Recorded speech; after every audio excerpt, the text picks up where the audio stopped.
आगे बोलिन गे अरे दोसरा जात के होली रे छौड़ा तब हो तलिया रे।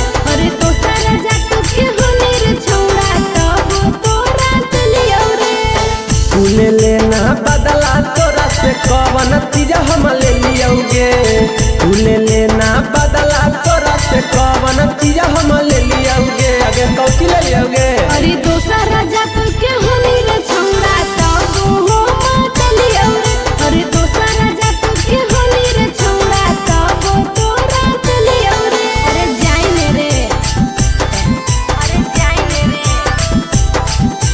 जा जा अरे जाइन रे। अरे दोसरा जात के होली रे छौड़ा होली रे छौड़ा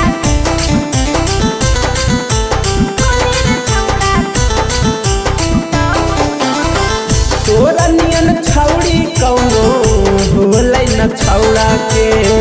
तोरा जैसन जैसन भाव बिको है गेनौड़ा के। आगे बोल मिट है गे आगे बोल मिट है गे।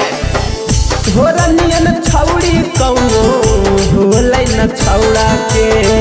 तोरा जैसन जैसन भाव बिको है गेनौड़ा के। आगे तोरा पटावे के फेरा में छौड़ी पंडित जी से देखलियोगे। तोरा पटावे के फेरा में पंडित जी से देखलियोगे।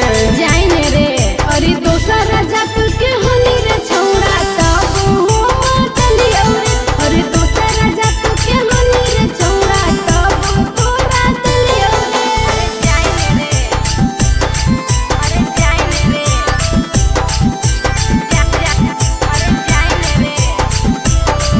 अरे दोसरा जात के होली रे छौड़ा होली रे छौड़ा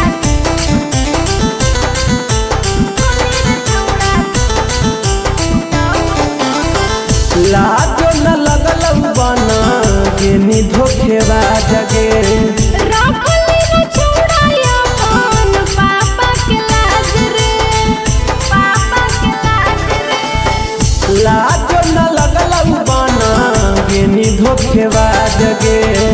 रखली रे छौड़ा अपन पापा के लाज रे। जब देख गरिए देह कवन चीज रखलियोगे। जब देख गरिए